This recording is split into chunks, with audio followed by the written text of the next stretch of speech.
to the show.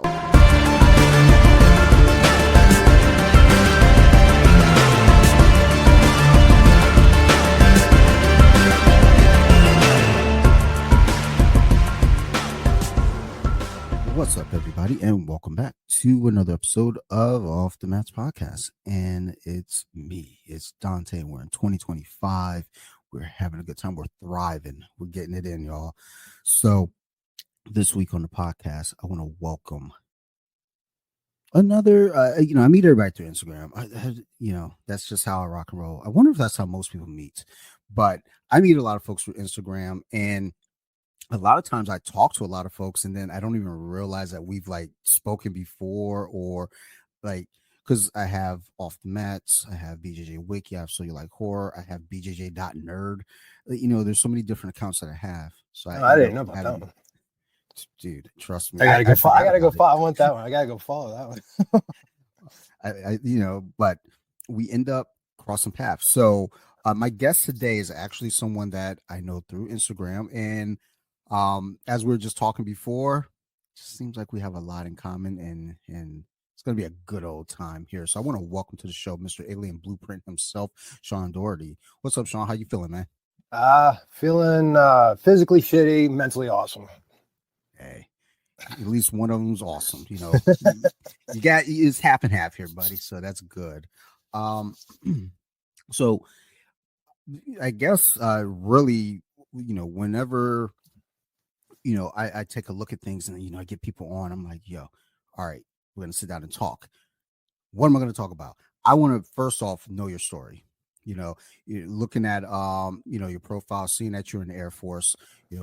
I got a very close friend that was in the Air Force, got stationed up in Alaska for a little while. I was like, okay, yeah, that's awesome. And then also you're Ohio's first UFC veteran. Correct. So from UFC 2, as a matter of fact. Yes, sir. So kind of want to really talk about your martial arts background as well. Just kind of get a beat for where you started, when you started. Like I think you started with Taekwondo, or at least in the UFC you had Taekwondo. But yeah, it was Taekwondo. Coming along your path is like, what led from there up to where we are now. Okay. So yeah, everybody needs an origin story. Even Socrates would agree. Plato's Republic. Before you can establish something, you gotta have a creation story. Of course, my creation story of my ego and who I am, I guess, is let's see. I was born in 1975. Parents divorced when I was 3. I was a latchkey kid. Undiagnosed severe ADHD. I didn't get diagnosed until I was in the military. Should have been dead a lot of times before I even turned 10 kind of thing. Seen lots of crazy shit as a latchkey kid. Things kids shouldn't have to go through. Had 3 older brothers that were 14, 13, and 12 years older than me. So that was a dynamic. Yeah, that was my mom's marriage with her, like we'll say first husband, had them. And then they got divorced. And then she married my dad, had me, and then they got divorced. And then he remarried and had my little brother and sister. So I'm a last born child for my mother. I'm a firstborn child between my mother and father. And I'm so I'm an alpha and omega, and I'm a middle child. So I'm a firstborn, a lastborn, and a middle child all in one. Yeah, if that makes sense to you. As you're saying these things, I'm like, dude, we are very similar in more ways than we knew. Mine through adoption. Okay. Where I'm the oldest for my mom's group of kids. Then I went into foster care. My grandparents adopted me, though. So, went back into my family. So legally, I am now their child, their son. And, by law standards, I'm now the baby of my grandmother's children, which makes it weird because my uncle would always call me nephew brother. I was like, dude, you are making this more and more awkward. But So those dynamics I get, and also another thing too is like as you're talking, I was like, wait a minute, Latchkey Kids, 75, I'm 78. You're from Ohio, I'm from Michigan, Midwest kids. Yes. Okay, we're traveling on the same frequency here, my friend. Yeah, jujitsu, martial arts saved our lives, probably. Absolutely.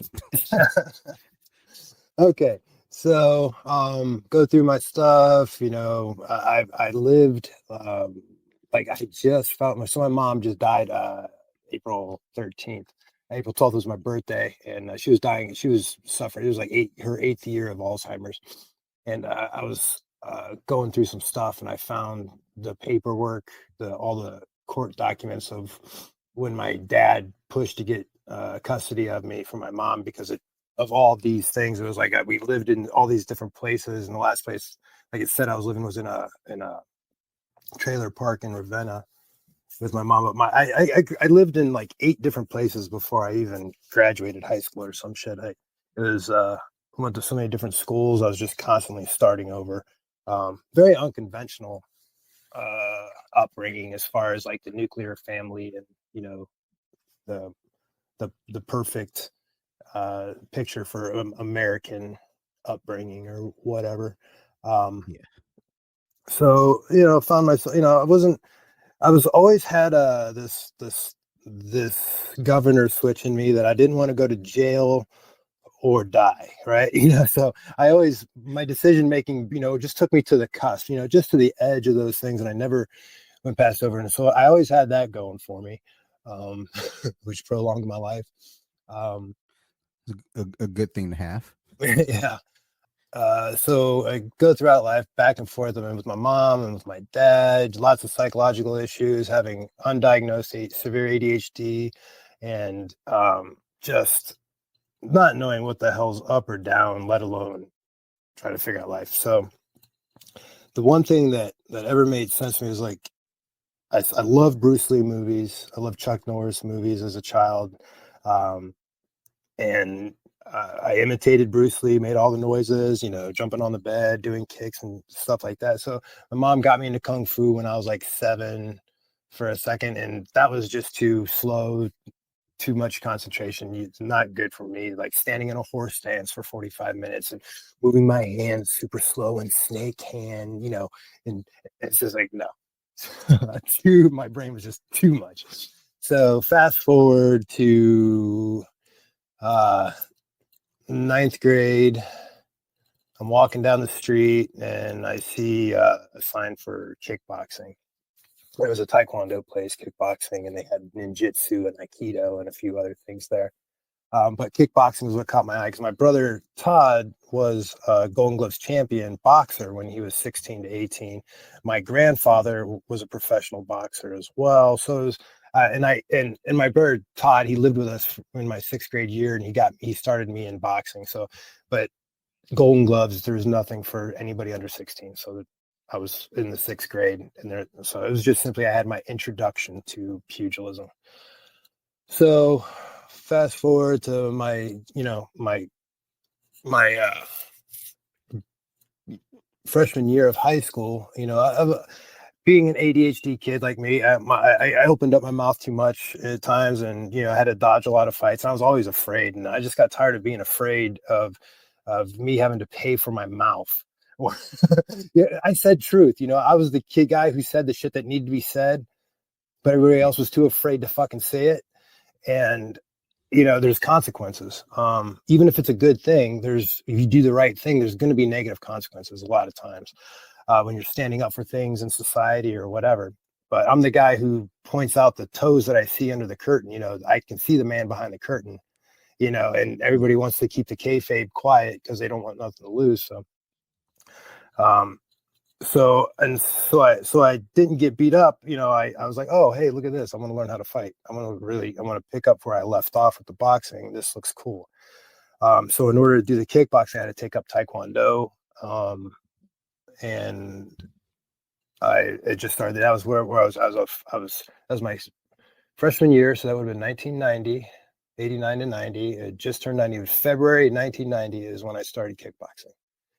Had my first fight like a month later. It was an exhibition, and then I just kept having fights consecutively after that. It was like an 8-1 or an 8. Yeah, I think it's like an 8-1 record is the actual record. It was said so many different times for different things. Like when I fought in the UFC, they beefed it, something. Yeah, I forget exactly what it was, but uh, so yeah, I'm competing. I'm doing all these things, and then I get my black belt in Taekwondo. Fast forward, 18 years old, just graduated high school. UFC 1 comes on, and we're watching it, and I'm just like, I look at my two friends, Mike Barnes and Aaron Sampson, and we're like, I'm going to be in the next one. I just felt a connection to it. Like I felt a connection to Ken Shamrock in a way, but it was like a negative one. It was like, this guy seems like an asshole. And then Jason DeLucia, like there was something about him really stood out, and I really wanted to meet him, kind of feeling like I felt like an attachment. So turns out a week later, I had previously already committed to helping a friend, the Bill and Kelly Gallant up in Erie, PA, to do Buffalo, New York, to do a karate tournament. I was helping out with refereeing and judging. And it turned out that Kevin Rozier is a family friend of theirs. And he was there at that event at the hotel in the foyer, selling his line of like clothing. He was like a representative for Death Row Clothing at the time. And which I don't know if is related to Death Row, it ever became Death Row Records or some shit. I don't know, but it's Death Row was the name of the clothing company, and it was a hip hop thing. So I talked to him. I just go out and talk to him, and I wasn't even thinking about UFC. I was just like, hey, I want to become a pro kickboxer. And it's kind of, the scene's kind of dead where I live. You're a pro kickboxer. Would you like to take me under your wing? And he's like, who's this guy, out of nowhere asking all these guys. And he's like, well, here, I'll tell you what. I have a friend named Dennis Engard who lives by you in Ohio. He's going to be doing a kickboxing show in a couple weeks. Go fight in that. He'll tell me how you do, and I'll go from there. So I go do it. I take the fight. I win. He accepts me. I drive up to Buffalo, New York, January 1st, 1994. Little did I know that he was bipolar with manic depression and a raging cocaine addiction. So I'm coming up to a weird situation. So he gives me an address to come to, and it was his estranged wife. I show up at a trailer, and I'm knocking on the door. This woman answers. I'm like, hi, I'm Sean Doherty. I'm here. She's like, who are you? Like, what the hell? Like, why are you here? I'm like, oh, Kevin. This is the address Kevin gave me. I'm from Ohio. I'm moving here to train. And like, what the fuck? So she tries to track him down. He's out with his girlfriend or some shit. And like he waits till she's gone to work, and then he comes the next day and picks me up, and I'm just riding around with him. This guy's homeless. I'm in Buffalo, New York. It's like this kind of weather, like this really super cold. It was like 40 below. It was crazy shit, or 20 below. And the snow blizzards were so high and stuff. And I was living out of a Honda Accord. And I had a Sub-Zero sleeping bag with me from World War II that kept me warm. So I'm training with this guy in like this makeshift dojo that was just like an office thing above a fucking restaurant in downtown Buffalo, New York. Anyways, fast forward, Charlie Anslow and his manager, we're sitting there talking one day. He's like, man, if I would have known he was bringing you up, I would have told you not to come. This is just crazy, yada, yada. He's not in a place to be doing this. Obviously, he goes, son, you just need to go home, and, we'll go from here. He goes, however, I'm going to see Art Davey in a couple of weeks. How would you like to fight in the UFC 2? I spoke it to the universe, about a month earlier, or a few months earlier, and here it was already happening. As I think about it, I'm like, dude, like, how do you get involved? It's like, because when you go back and watch the first UFC, like, I had a friend who took Taekwondo, and that's actually how I heard about the UFC. His parents rented the VHSs for 1 and 2 for him, and we sat down in the basement, like, well, we were like, what, 13, 14, something, like maybe 15. The parents like, hey, go ahead and sit down and watch these things. It'll keep you quiet. And as we're watching it, we're like kids, like, dude, how do we get how do you get in this? Like, we obviously weren't in any position for it. It was like, we're wondering, like, is this some kind of like secret, like underground, like, you know, the Illuminati dungeon? works in mysterious ways. Yeah. It's just like, how does this happen? How do they get into this? And then, we start seeing more and more. But like, even hearing that story is like, okay, I mean, you got the Gracies, obviously, how they did it. And then, you have like, all these other names coming in, and then like you manifest. So you're like, I'm going to do this. Yeah. I was manifesting before I knew what manifestation was. I've always been a magician. As I look back on my life, it's like, yeah, I've done a lot of shit. When I believed in myself and my shit, I got shit done. But as I got older and, you tend to, I have 4 kids and a wife, and the decisions I make affect them. So I don't take as bigger risks as I used to, sure. if at all anymore, really. But anyway, so yeah, he was like, yeah, if you want to be in the next one, let me know. And I said, yeah, absolutely. So like he went out, he talked to Art Davie, and Art said, yep, let's get him on. I was an alternate. And then 2 weeks prior to the UFC 2, I get a call from Art Davie, and he let me know that Ken Shamrock just broke his hand in training and he needs to be replaced. So I moved into the main card, and at 18 years old, so I was like this anomaly. And then I trained for it. It's all striking. I don't know any fucking grappling or anything. I'm thinking I'm just going to sidestep a shot and knee him in the head. The stupid shit people think, before you know. So I get to UFC 2 out in Denver, where they flew us out a week prior, stayed in a 4-star Marriott. They gave us a food per diem all week. It was nice. Ken Shamrock recruited me while I was there for the Lions Den, me and Jason DeLucia. He had already been working on Jason DeLucia since UFC 1. And he already talked to them there. And then Jason and I went out to dinner, and we talked about our offer from Ken, and we both decided we'd go. Like, we talked to each other. We're like, yeah, you want to go? Yeah, I'll go. Like, if you go, I'll go. That kind of thing. And so we did it, and we got out there in April. And then we picked up Frank a couple weeks later from Folsom, Frank Shamrock. So Jason DeLucia and Frank Shamrock, Ken Shamrock, and Ken Shamrock's wife and kids were my roommates in '94. So I learned catch wrestling from Ken Shamrock, trained there for 3 months, got a neck injury, training injury, came home, and then there was nothing here that I knew of. There was no way for me to figure out that there was this obscure little Gracie Jiu-Jitsu school in Columbus or Port Clinton, Ohio, and I'm in Cuyahoga Falls. And back then there was no way of finding anything out or anything like that. And plus, I was anti-Gracie because I was Team Shamrock. The rivalry back then. Yeah. But that's the gist of it. I never stopped learning, and that's the beginning. Like I hate telling this story for fucking real. Like, I really do. I hate, it's the one I have to say it every single time.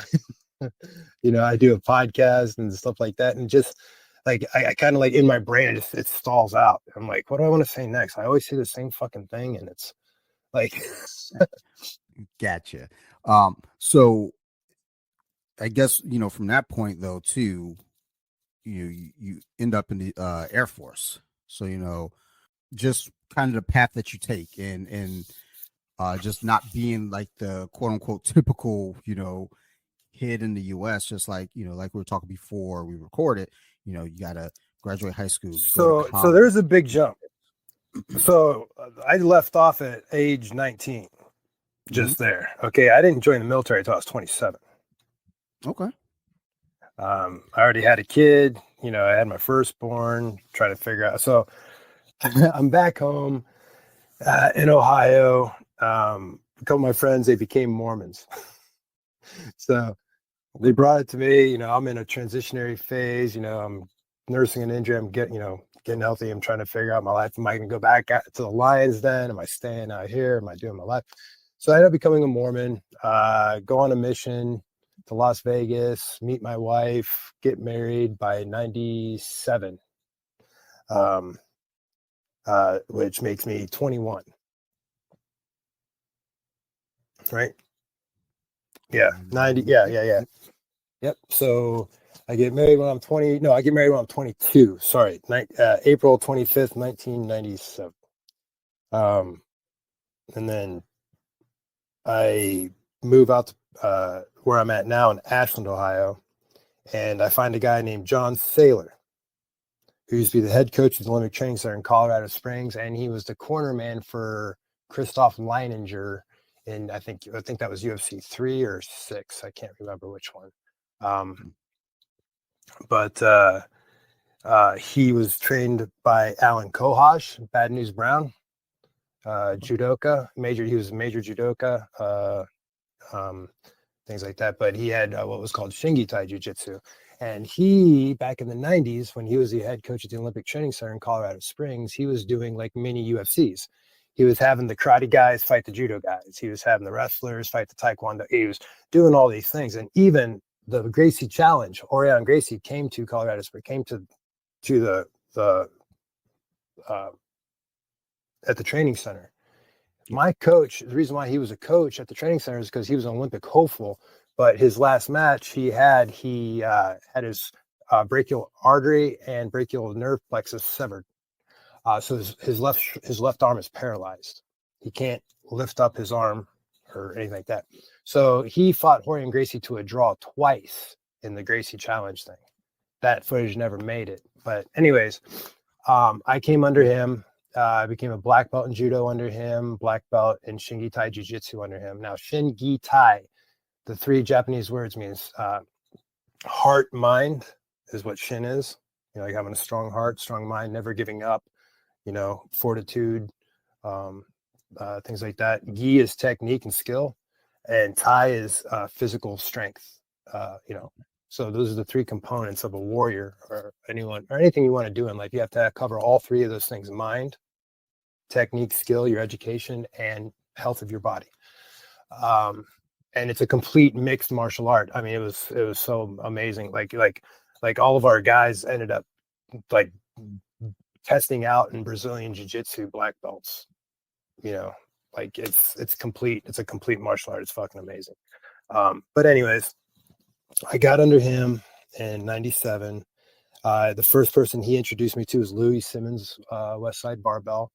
I had a direct link. I was personal friends with Louis Simmons while he was alive, which was a wonderful thing, wonderful experience to be able to have someone like that as a mentor. And my coach, John Saylor, of course. Steve Scott is also somebody. He's out in Missouri.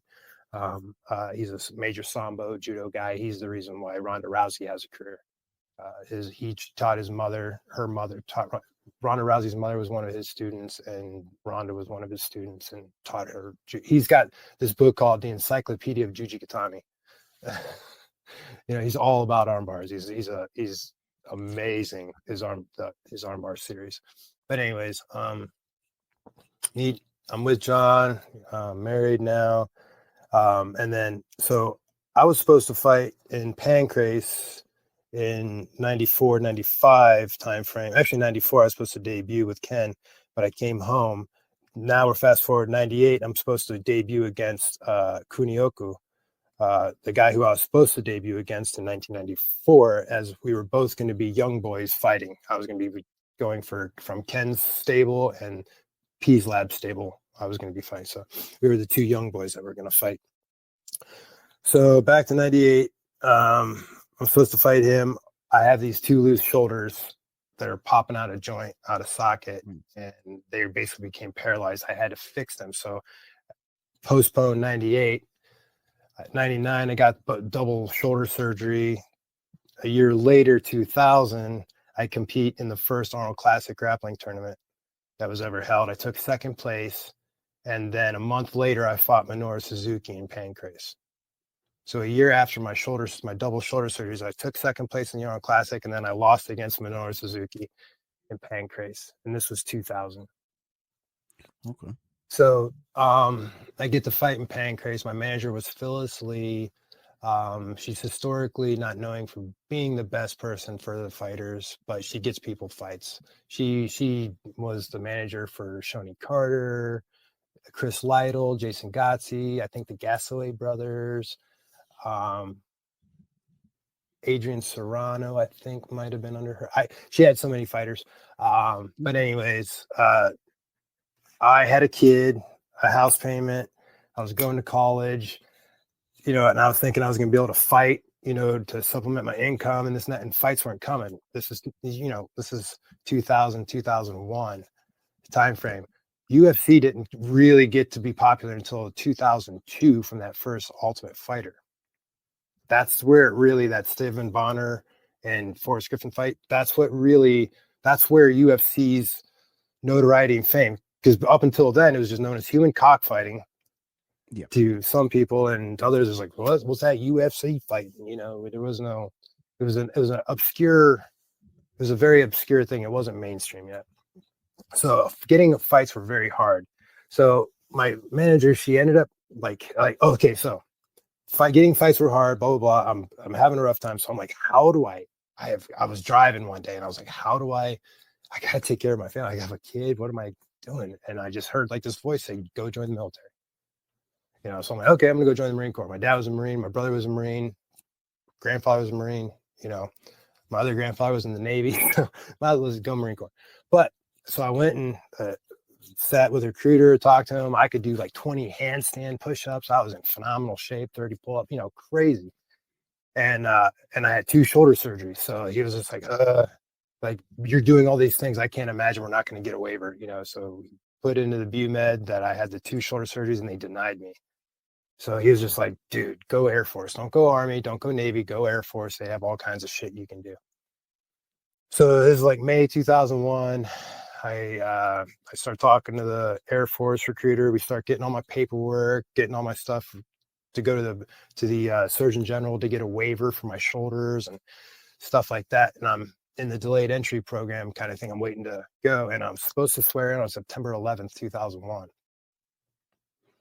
Woke up that morning, planes were crashing. So called my recruiter. It's like, I guess we're not going today, right? He's like, yeah, no, everything's on Threatcon Delta. And everything's shut down. So we'll go tomorrow. So I swore on September 12th, there was a full bird colonel there giving us the speech of, hey, you guys, glad you guys are here. There was 50% more of you were supposed to be here, but they know we're going to war and they don't want to enlist. Thank you for coming.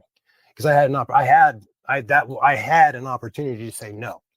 I changed my mind. I know we're going to war now, but I actually changed my MO, my AFSC from being a police officer to combat control. I went special forces instead. Once I found out we were going to war, I went special forces. So I taught myself how to swim, taught myself how to do underwaters and get over my fear of water from an almost drowning when I was 7 years old. So I had to get over some shit. I went through hypnosis therapy to get over it as well. So taught myself how to swim, taught myself how to get over my fear of water and drowning, and went into a job where it's all about drowning. The training's all about drowning. It's just like BUD/S. It's just like Navy SEALs. So join the military, go in January 8th, 2002. That year I'm at Dover, Delaware. I'm watching The Ultimate Fighter, and that was when the beginning of the UFC really takes off. And here I am embedded in the Air Force. So right before I went in, my manager was booking me a fight in Venezuela. And I called my recruiter and I'm like, hey, is there any chance of me getting, going to be getting called in before this date? And he's like, oh yeah, there's always an opportunity. So don't take that fight yet. Don't you dare do that. And he was afraid he was going to lose me, kind of thing. I didn't even go in until later. That fight was in October. I didn't go in until January the next year. So he fucked me over because the guy who took the spot was one of the guys I was training at the IF Academy, Alex Stiebling. I was further ahead than him, but he won the tournament and he got the contract to fight in Pride. So, but it's just like, wow. I'm just like, you gotta fucking be kidding. Like it was such a kick in the nuts. But I don't know. In hindsight, I look back at everything. Everything's right. You know, like when I tell these stories, like that seemed like, ah, fuck, I got fucked over. Nah, these were all good things. You know, as I look back, being in the Air Force is right where I was supposed to be. I followed the promptings that I felt inside of me, and every time I've ever done that in my life, I've always made the right decision, even if it didn't look right to me or anyone around me. As long as I stayed true to that inner voice, I've made the right decisions. Yeah. I mean, it's, always that thought of like the trajectory when people think about like, if I can go back and change this, and people are like, I would. And it's like, but, you know, you're who you are because of the decisions that you've made and the opportunities that have come about. So, I mean, like you said, everything, is right where it should be. So, Right where because, it belongs. yeah. It's a Nine Inch Nails song, isn't it? I'm sure it is. Trent always has something to that effect. Um, so yeah, with you, making that transition, going into the military, and just living that life, because it just sounds like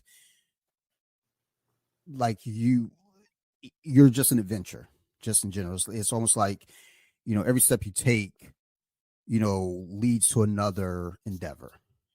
Side quest Whereas after side quest. yes, exactly. It's like you'll have some people, it's like, oh man, my story's so boring. And even though it's like super fascinating, interesting, it's like if I, I'm listening to this, I'm like, dude, like this is like you got a lot going on, my friend. And that's not even, factored in, later in life. Yeah, You know, I'm at 25 surgeries, Yeesh. 4 spinal surgeries. I'm about to have my fifth and sixth spinal surgery probably this month or next month, like within the I was supposed to get my neck done December 20th, but I got sick instead. So it got postponed. It's supposed to be this month, and they got to do my neck before they can do, because what's really bad is my lower back. But before they can get to my lower back, they got to do my neck, because if I were to be face down unconscious, I have these bone spurs that would actually sever my spinal cord if I were to be unconscious face down for a back surgery. So they have to actually do my neck first. So like if my back went really bad, like all of a sudden, and I lost control of my bowels and my bladder and paralysis and things, they would have to do my neck and my back in one thing. So instead of a 4 to 6 hour surgery, it's now a 8 to 12 hour surgery. So like, and getting my neck and my back done at the same time, you'd be like, oh, I don't want that. So, but no, there's just always something around. Hey, keep it interesting for sure. Yeah. Go ahead. No, you go ahead. Well, I was going to ask about the injuries and stuff. Is this just like wear and tear just over the years of like training and stuff like that, or there's something one specific thing? It's a conglomeration, just like anything in life, I guess. So my whole life I've had like loose joints and everything. Like all my joints were able to move like that. Yeah. So back then we didn't know about what's called Ehlers-Danlos syndrome. So I didn't find out until a few years ago that I have Ehlers-Danlos, and it explains everything. But even down to my anxiety, like I have generalized anxiety disorder and all that kind of stuff, but it's not. It's actually under the hood of Ehlers-Danlos syndrome, because all my joints are unstable. So my body's constantly trying to stabilize. So that puts you in a constant state of fight or flight. So it's like a PTSD. It's almost like having PTSD.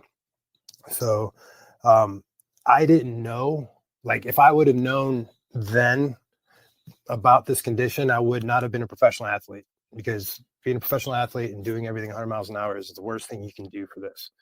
You got to find that sweet spot of training, and doing it. If you're going to do jujitsu, you got to be you're going to need to be a hobbyist about it, because you're going to be breaking like everything dislocates. I've had 7 shoulder surgeries, 3 knee surgeries, 4 spinal operations, 5 and 6 are coming. My abdomen is Kevlar mesh. I've had 25 surgeries altogether to put all this shit back together from my condition. But it's so back to the military. So I remember I said I went combat control. So I showed up. I went through basic training, got to combat control school. Second day of training, I tore my shoulder out off the bone from 12 o'clock to 9 o'clock. Didn't even know it. Like from my labrum was torn off the glenoid. Yeah, labrum was torn off the bone from 12 o'clock to 9 o'clock. And I finished the 2-week course with one arm for selection for combat control. Went home, tried to heal up a bit, went back to the course, went to Biloxi, Mississippi for air traffic control school, which is actually one of the hardest physically, because you're doing the most physically as far as conditioning, and it's a heavy cerebral, like air traffic control is one of the hardest schools to go through. Yeah. So it's mental and it's physical, like tenfold. And I got to the point where, just like my coach, walking in his footsteps, I couldn't raise my arm. My shoulder was kind of like paralyzed. My body was shutting it down, saying, "Stop using this, motherfucker. You're gonna lose it." So my body took over and I couldn't use it. So it washed me out of the program, but I had an invite back, because it wasn't like a quit. It wasn't like I quit. It was I had this, like, my body wouldn't allow me. So I got the job. I stayed in the military. I had a choice of getting out because this was my guaranteed job position. Because I didn't make it, I could have gotten out, but I said, I have to feed my wife and kid. I sold my house already. I'm here. So they actually gave me the job that I said I never wanted. When I was going through all the job, descriptions, it's like, holy shit, so this must be right. It's always those, you got to look at these things in life, like if it's something you said you never, ever wanted and you get it, you might need to look at that thing. And there's a reason. Yeah. So, my first base, I'm in Dover, Delaware, one of the worst bases you can have for my career field. But I do a lot in that place, and we're in a wartime tempo. I got there, March, June, about May, June of 2002. And that year we invaded Iraq as well. So we had 2 wars going on. The ops tempo was huge. So I'm re-upping my request for orders to go to another base, and I got Okinawa, Japan, damn near a year to the date that I got to Dover, and everybody's like, "How in the hell this never happens? Lucky you." So I had to go get my shittiest job and do the shittiest base for the shittiest job to get to the best place I ever could have been. So I got to Okinawa, Japan, 2003, and I was there for 3 years, and I had a dojo while I was there. And that was where I really, really grew as a martial artist. Okay. Especially from teaching. Like one of the things that I always do with my students is as a white belt, they're instructors, they're teachers. They have to teach. They practice teaching. You know what I mean? Because teaching is how we really truly learn, and we really find those little nooks and crannies that we're supposed to know, those nuances and the esoterics of things. And through teaching is when we really, really learn. And one of the greatest things, like Billy Robinson always said, but he's not the inventor of this concept, but you've got to learn how to learn. If you want to make it in life, you got to learn how to learn. You got to learn how what your modalities of learning are best, and also sharpening your critical thinking skills. There's so much to that. Sorry about that. No, it's cool. Actually, I had to grab another water. I got some kind of a weird tickle. All of a sudden, so I'm sitting here trying to chug this water and clear my throat. And I'm like, oh my God. That's why I keep hitting mute, because I'm coughing over here. And I'm like, oh man. You're right. Yeah. Hope you're not getting anything. And then I don't know, my buddy and I were talking about it yesterday. He said that the other day he felt weird. And I was like, yeah, I felt weird too. I had a tickle, but then it was nothing and I felt fine. And then today I'm like, huh, all right. Dude, I've been sick for about 2 months straight. I can't tell if they're different sicknesses or if it's just been, because when I get COVID, I'm a long hauler. It fucks with me. I get suicidal and all kinds of things. When they say COVID fog, people don't understand what that is. That is a fucking psychosis. Yeah. It's not, dude, there's why am I having thoughts of, I'll never do it, but I've been fighting suicidal ideation since I was 5, but I'm way beyond that. So when I talk about suicide, it's very, I'm okay. I'm giving other people hey, look, this is how we get through this.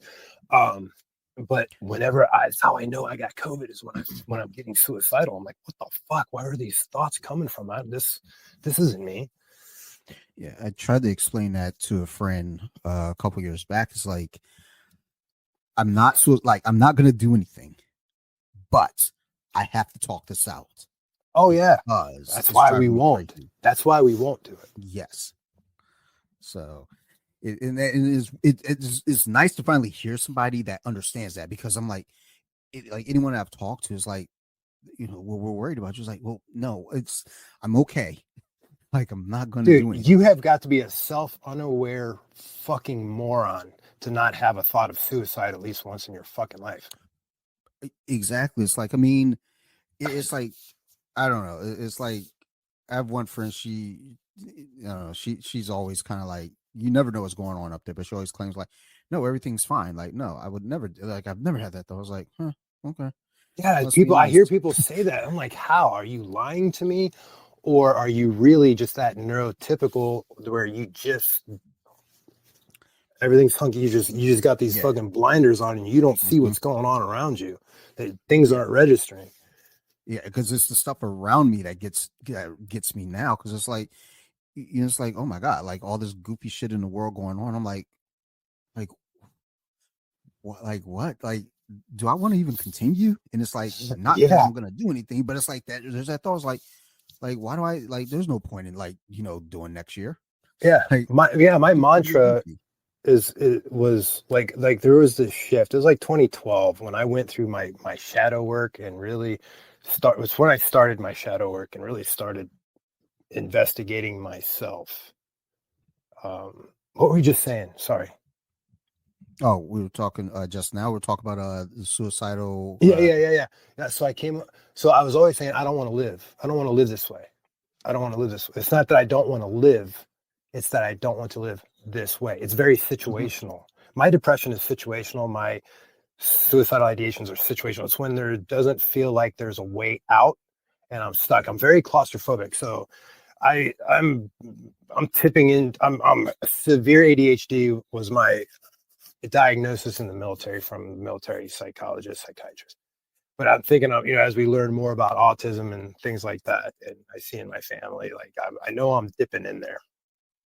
So, like, I'm very much affected by my environment, and I'm realizing it's like I have control over my environment. I like, it's not that I don't want to live, it's just that I don't want to live this way, and I have the power to change things to make things better. Yeah, having that understanding though too of the differences is so important, because like you say, it's like you don't want to live this way, so you have that control. You can alter that. And when people hear like, I don't want to live this way, it's like, you have the outside person, kind of say, oh, I'm depressed. Well, just try being happy. The simple things like that, where it's like, It's a yes, choice. like it's not that fucking easy. And it's kind of the same thing with this mindset here, where it's like, I don't like living this way. We know we can alter the environment, but and then you have the outside person say, well, then just fix it then. Like, well, I'm working on it, dickhead. It's not like I'm going to just snap my fingers and everything's going to be okay. Like, it takes time, and again, I have to talk through it as I'm going along. I don't know. It's Yeah, just exactly. Yeah, no, I tell my wife all the time, I'm like, I'm sorry, I'm talking. It's like, she's like, you talking to me or are you talking to yourself? okay. I'm like, whoever needs to hear it, and maybe if you hear what I'm saying and you've got the answer, but I'm working through it. I'm figuring shit out. Yeah. And I think that's just a big thing of all of this, is like, we're all figuring this shit out. Like, you got people that make it seem like they've got it all together. They put on like this facade, and Stay the fuck away from those who said they found the truth. oh my god, like that's the issue that with the social media, with BJJ Wiki. When I put up posts, I'm just trying to like, but I'll go as I scroll through, there's a couple pages that just pop up in the feed, and they're like, here's the secret, and we've got it figured out. And it's like, I don't think you do. I think you're just trying to sell a book. But and then you go to the comments, there are people that are like just eating it up, saying like, yeah, this is the right way to do it. And it's like, maybe for you. I have an analogy coming to my head, right? Now, let's say we're supposed to be making food, right? But all the Mhm. ingredients that we're using, we don't know this yet, but all because we've been raised on it, all the ingredients that we have are sour and rotten and out of date. And you've got everyone making a different dish out of the same ingredients. And one says, I've got the best dish here. No, I've got the best dish. No, you're an idiot. Look how you fucking. And they're all using the same shit material. Everyone's wrong until something can come and that's a third party and say, no, you're all fucking wrong. This is how it really is, but but we're that's the everybody's wrong. Everybody's religion is tainted. Everybody's what they think is truth is not real. It's not truth at all. It's everything is fucking muddied and mucked and it's not real. So yeah, go ahead. Tout your piece of shit that you're holding up. It's still shit. It's made of shit ingredients. So Exactly. we're all wrong together. Okay. None of us are right. So be cool to one another. Be excellent to one another. Love one another. That, Love one another. This one commandment I give unto you. It's the greatest one of all. that's the most important thing there. Like I said, be excellent to each other. Like need to go watch Bill and Ted now. Right. Like it's just like, but that's kind of the ultimate thing I always say is like, just be cool, because like if you're not being cool to each other, I mean, it's like it's just so much harder. Dude, You I've know, got so many shortcomings. Like you said, you're being kind. Like you stay kind. And that's what gets you through sometimes. So yeah, dude, that's my salve. Like my kindness is the thing that helps people look over my weaknesses yeah, and and to be patient with me.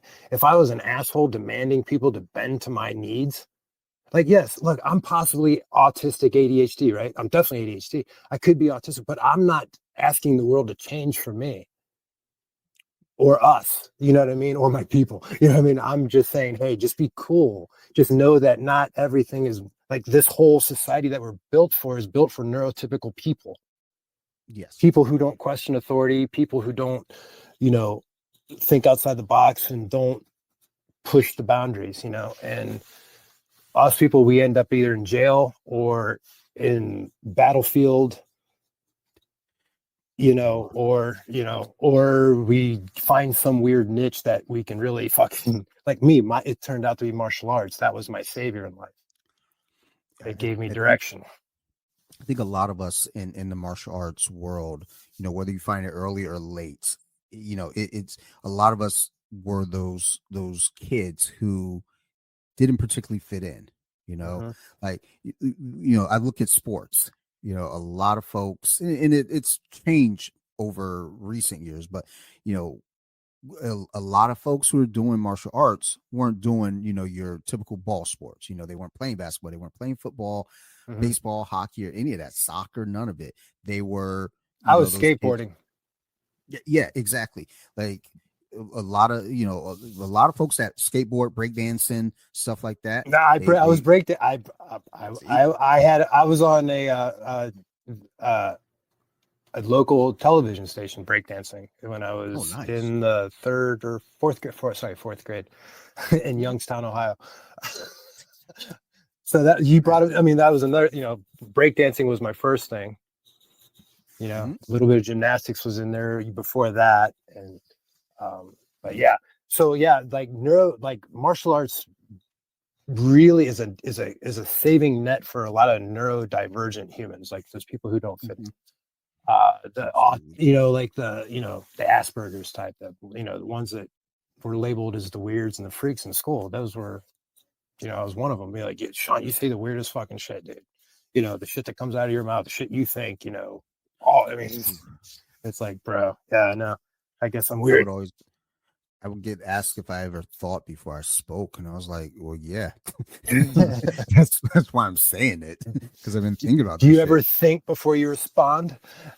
Like, just like, yeah, like trust me, like there's a lot that goes into this, and that's just the thing. It's like, and funny for me is like I was a kid who played sports though growing up. It's like it's just all there was for me to do, and then as I got older, and once I did finally, go on this martial arts journey, I started to kind of veer away from the other sports because it was like those, those aren't serving me a purpose. There aren't, it's not, giving me joy. So Like I playing that have this thing called rejection. What is it? Something rejection dysphoria. Uh, it's an common with ADHD. Is like I hate, it crushes me to not be wanted or to be way. not liked or whatever, Yeah. or to be rejected in any way like that. Like if I give you a gift and you don't want it, it's like you're like, holy shit. A lot of imposter syndrome stems from it. Hmm. Shit like that. God, I keep losing my train of thought. Um, my God, I hate this part of my brain, dude. Oh, on my end, like I said, I like What were you when saying? I go back. Yes. But what was I played like a lot of ball sports, and that was just part of Oh life yeah. because that's what was there. Yeah. Martial arts kind of brought in the outcasts, the fringe people who Hmm. didn't quite fit in. Like I was playing football, I was doing good, but like as long as like I was really good. I was a small person, but I was a good inside linebacker. But I wasn't somebody's kid by the time I got into the high school. So my freshman year, I tried wrestling and I tried football, and I didn't want my mistakes being something that hindered the rest of the team as well. So I saw the kickboxing there, and I got into that. It was like this was something for those fringe people, like you were saying, those people that didn't quite fit in, that didn't quite belong, and that's where Alien Blueprint comes in. It comes from a song from Henry Rollins band, called Alien Blueprint, and he does this intro at Lollapalooza before he sings the song. He's like this song is about those who never fit in, who weren't supposed to make it but made it anyways because you're fucking awesome, and da da da da. That's us. We're Alien Blueprint. So that's like I just never fit in, bro. I have a giant octopus on my whole body because that's what I feel like I am. I've had to like morph and become my environment no matter where I'm at. And I Hmm. had to learn from my environment. And I'm a million different people, dude.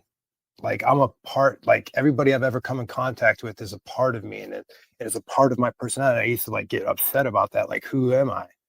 Well, I'm everything. I'm not just one Hmm. thing. I'm so many things and so many people and so many ideas.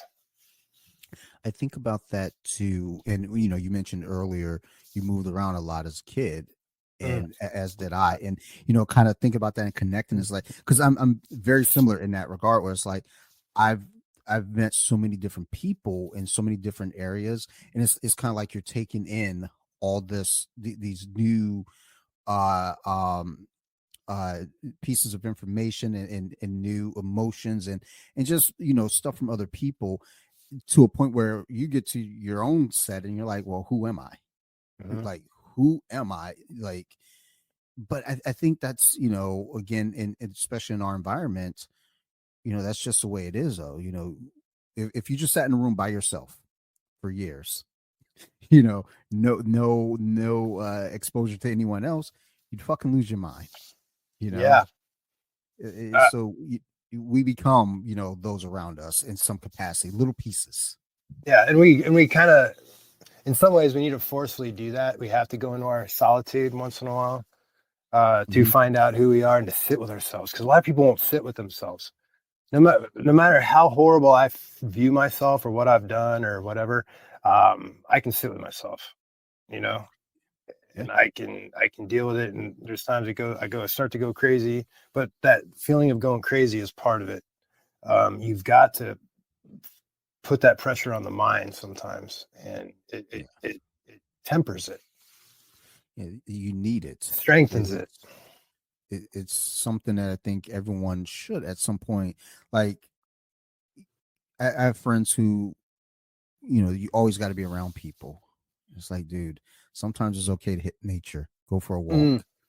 You know, dude. sometimes it's okay to, just be alone, like with or without technology. And when I say with technology, like I do a lot of notes for the various podcasts that I have. Hmm. Sometimes it's just good to be in front of this computer, disconnected from the Wi-Fi, and just making notes and thinking about different things. go for a walk, breathe, take in the environment. But you got so many people it's like they have to be in a social group, they have to be around others, Mm. and it's like Because they don't know how to. They don't. It's almost like they don't know how to exist. Yes. Without it. And I mean, and it's like, I guess if that's you, cool. But I would advise also try to, expand from that though. Yeah, I feel sorry for them. Like Yeah. it's not a oh, you're dumb or anything. It's just like, man, like, but it's Pareto's law, 80-20 rule. It's 20% of the population of any organization that does the work for the rest of the 80. The 80 is just either in the way or helping along, a little bit, but there's only like 20% of the actual human population that's actually running the show. And the rest are drones or drones with stingers. They're just kind of operating. Worker ants. Yeah. Yeah. And that's the design. I mean, that's a whole other conversation of how society's built and, and things like that. But yeah, so like all the injuries. So, I have this soft body, literally, I'm trying to make hard that just falls apart as I'm doing so. I'm stretching shit out, tearing shit up. So after I went through combat control and I went through, I was living in Okinawa, I became friends with all the pararescue men and combat controllers on island. And I became their hand-to-hand combat instructor and personal trainer. And so I went back through special forces selection 2 more times under pararescue. And I tore both my ankles in one class, came home, healed up, and went back out. And then I tore my right shoulder off the bone. So I had 2 shoulders that were bad and 2 ankles that were bad and all kinds of things. And I had like 8 surgeries in a row stemming from that. And then I ended up getting medically boarded out of the military and medically retired. So I joined in 2002. By 2010, I was medically retired from trying to become a super trooper. High speed superhero. I was chasing the hero's journey at the time in my shadow work, I guess. And that's what everybody, I was living that life, trying to be the savior of the world and everything. And then, I got out of the military, went to college, I got out of the military, became one of the coaches at Strong Style. I was one of Stipe Miocic's coaches, Jessica Eye, Brian Rogers. Brian Rogers is a name you'll be seeing again here soon. Lots of just let's just keep talking. I don't we're good. It's so it's such a like I don't even like where to go with this sometimes. I apologize. Normally I just talk, but one thing I'm learning about myself, just talking constantly all the time. Like I look at some of these podcasts and it's like I'm just talking like a fucking ADHD idiot. I mean, I think that's again one of those things. Like I said, I'm keep this. I want this to be said out and loud. Like don't edit this part out. Like this is a cool. These are the real things. You know what I mean? I wonder how many other people, when they're in the middle of a podcast and somebody said their fucking story the 500th time, and you don't want to hear your own story anymore. Well, that's one of the things I always look at though too when it comes to, content specifically in the podcast form. When you do the long form content, hearing the stories, telling the stories, and it gets tricky because I know for me doing all these different things, I end up repeating a lot of same things over and over myself as I'm conversing with the guests. And the same thing goes through my head. It's like, oh, like fuck, like I don't want to talk about this again, or I don't want to say this again. It might be relevant to the story, but it's like, yeah. So my whole martial arts career has been riddled with injuries. I've never been able to fully self-actualize in martial arts. Every time I'm about to do something, a fucking surgery knocks me back down. I never became a champion. I've always been active. I've always been teaching, and I've always been training. whether, you know what I mean? Like my training sessions were just as hardcore, and I took them just as serious as any competition and things like that. I have competed, I've won and I've lost, both MMA and no holds barred and Brazilian Jiu-Jitsu tournaments. I never was looking for belts, but I ended up with 4 of them. You know, Taekwondo black belt, Shingi-Tai Jiu-Jitsu black belt, Judo black belt, and Brazilian Jiu-Jitsu black belt. But I honestly, I never look. My goal was to never become a Brazilian Jiu-Jitsu black belt, technically speaking. But all my students were becoming black belts in Brazilian Jiu-Jitsu, and they're like, "Hey, coach, this looks stupid," you know. So I met with Carlos Catania.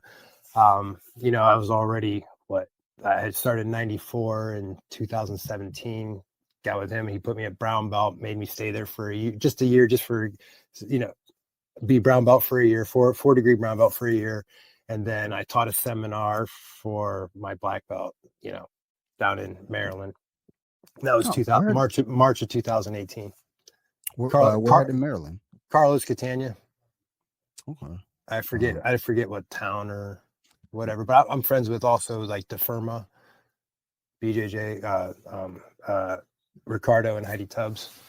Okay. They're out there in Maryland as well. Because it's almost like a lot of our you know, paths, you know, just kind of, Delaware. I was in Delaware. Oh, Maryland. I'm in Maryland. Like, you know. Oh, are you in Maryland right now? Yes. Oh, okay. Yeah, my friend Mike Turpin is out there too, I believe. Okay. Yeah. Yep. And then there's Shingi-Tai in Baltimore. There's a Shingi-Tai Jiu-Jitsu. There was one of our other clubs was out there. Yeah, as well. There's here in Maryland. I didn't realize how much jiu-jitsu was here in Maryland until, like, even when I was training, like when I started training, I was like, okay, I know of 2 gyms. And then as I started really, really like looking like at competitions and stuff and just seminars, like in my town alone, there's 5, 6 gyms like within like 6 miles of each other, if not more. It's just Maryland's got a lot of jiu-jitsu overall. Yeah. So when I left Strong Style as a full-time coach in 2013, started college for business management, and I graduated in 2017.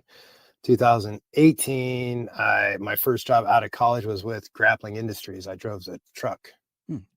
I was West Coast and East Coast, so me and another guy, Anthony Hewitt, were the main drivers, and we did all the shows. But I did East Coast a lot. Maryland was one of them, and all those I always had to do call aheads, and I got to know a lot of clubs as doing that job, traveling around, meeting all the coaches and stuff. Did some seminars while I was on the road too. It was pretty cool. Cool.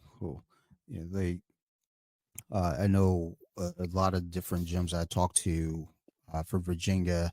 Whenever Grappling Industries come about out here in Frederick, Maryland. Yep.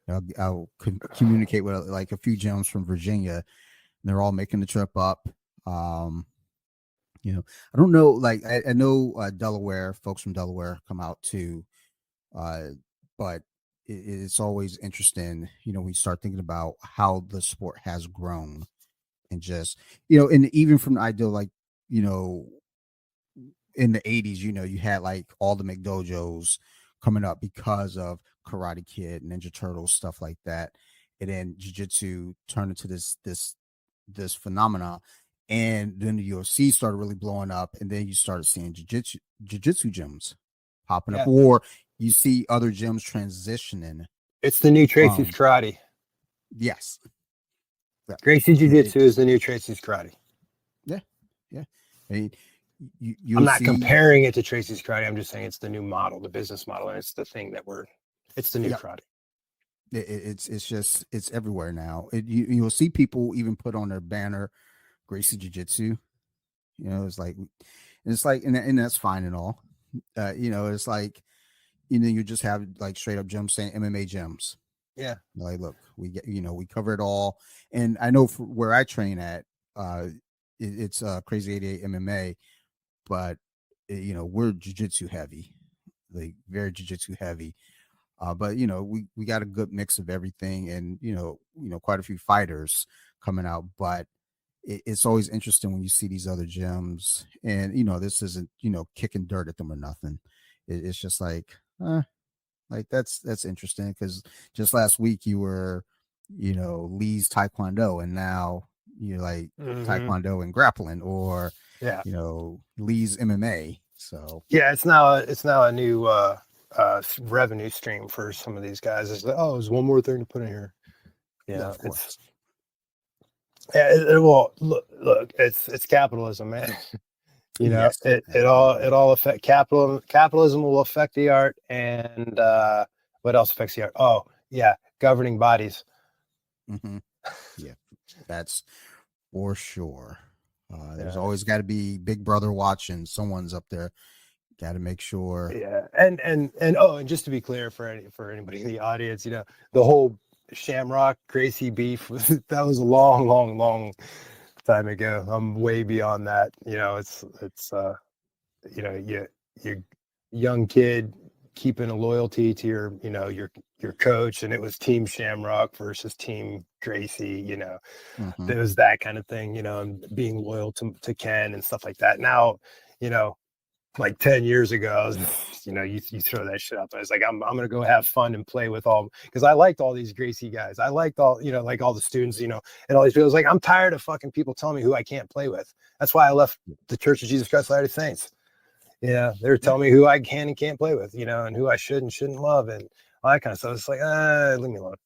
That was a 22-year faux pas. Well, I mean, again, though, it's like as we were talking earlier, though, we have the personalities that don't like to be hindered. It's like you want to be who you are. Yeah. You don't want to be told what you can and can't do. And I got all these fucking like friends and people in my life who are always trying to tell me, because they think my actions are, rub off on them or whatever. My thoughts, it's like, no. I'm me, No. you are you. We are not one. It's not that in this situation. My actions are not your actions.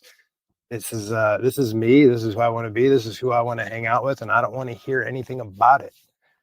If I want to be friends with Gracie's, and if I want to be friends with catch wrestlers, and if I, it's like this.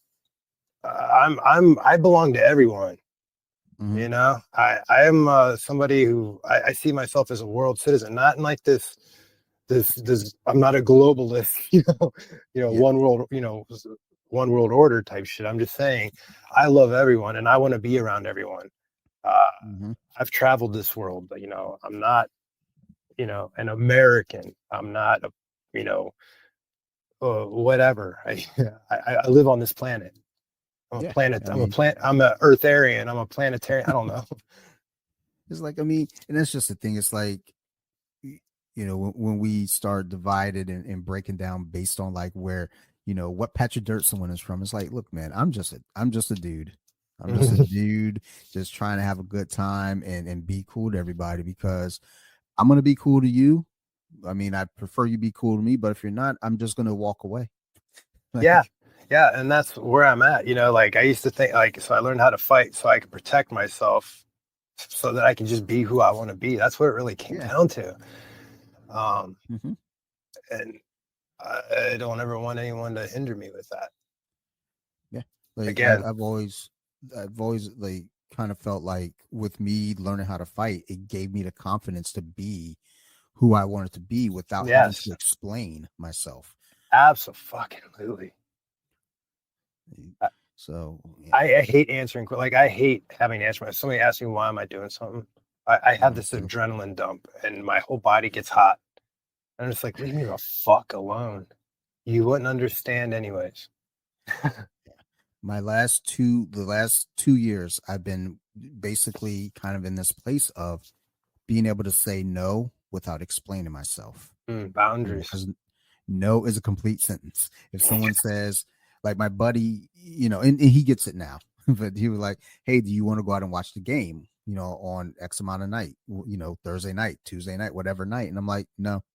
And it used to be, well, no, because da da da da da da da da. Now it's just, no, I don't want to do that. And he doesn't question it. He just says, okay, like, and No, that's a good friend.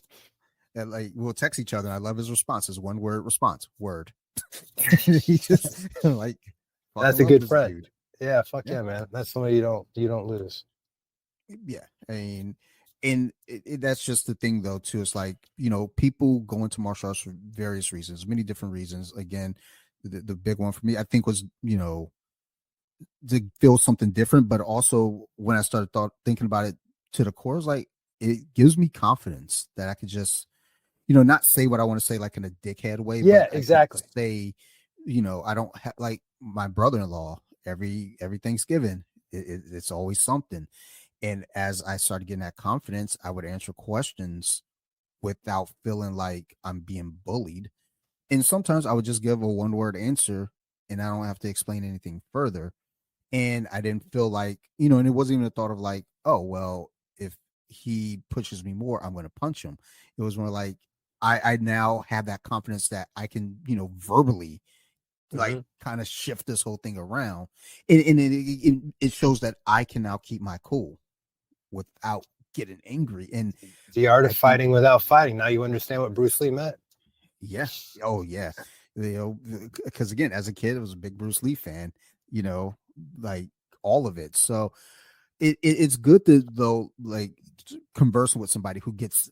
It's like I finally feel like, oh my god, like somebody understands what I'm saying, and like you're saying things where I'm like, dude, I've been thinking that. Like, so this is great, Synchronicities are man. awesome, aren't they? Absolutely. Because you already know, like you've already been taught, and all you needed was that. It's because like like when you learn something, you're not learning, you're remembering. Yeah. Yeah. We come with all of it. If you think about it, we have a whole entire Akashic record behind us. Um, Yeah. Yeah. but we have a lot of knowledge within us, and that's why you can find everything that's inside you. If you just hmm sit quietly with yourself, if you allow yourself to sit and listen to everything that wants to talk to you. Yep. My coach pointed out one time we were doing a combat stand up, and I was like, dude, my daughter stands up this way. She was like 2. It's like she stands up, and Yeah, she's never seen me do it. And my coach was like, we I know a talk lot about of this all stuff. the time. I talk about it all the time. You unlearn how to move properly. Kids, I Yes. watched all 4 of my fucking kids do the technical stand up hmm without being taught. I see them the way I fucking pay attention to them, and I'm pattern a lot of my mobility movements after my children's movements when they were babies. Yep. They fucking bridge and roll, dude. They bridge. Yes. They bridge to get over on their bellies. It's like To get all off, they these bridge to get off their backs. Ooh, how fucking novel is that? is like it's funny because when I've had new students come in, and I remember this guy, he was 34, never played a sport in his life, like no athletic anything. And I'm trying to show him, like, just, bridge and roll, base, just shrimp and stuff like that. And like just the way he's moving, he was like, this, none of this feels natural. Like all of this feels weird. And it's like, it's just thinking about it, it's like, because you've got 34 years now of life where in You between program all that, themselves. yeah, you lost all Okay. of it. Is that not proof that our society is designed to take us away from all of nature? hmm Yeah. I We mean, are nature. That's just the fact that I said to take us away from nature. We are nature. yeah. I That mean, and think we about, like, lose shoes, take away our natural stepping on the balls of our feet because it shock keys. We're not supposed to be yeah, stepping like this. We're supposed to be walking front to back but forward. It's a paradox. I'm walking, my foot strike is front to back, yet it propels me forward. Not this way. yep. It's I like mean, this. Nike, ruined us all when they like, hey, we got that cushion in the back of your shoe for you to run like this. And Chairs. yeah, Chairs is chairs. I another mean, thing. hmm Oh, fucking well, A. I mean, just school in general, office work, all that stuff. It's like none of that's natural. Going to school, it's like my wife and I were talking about this last week or a couple weeks ago because we homeschool. Well, she homeschools.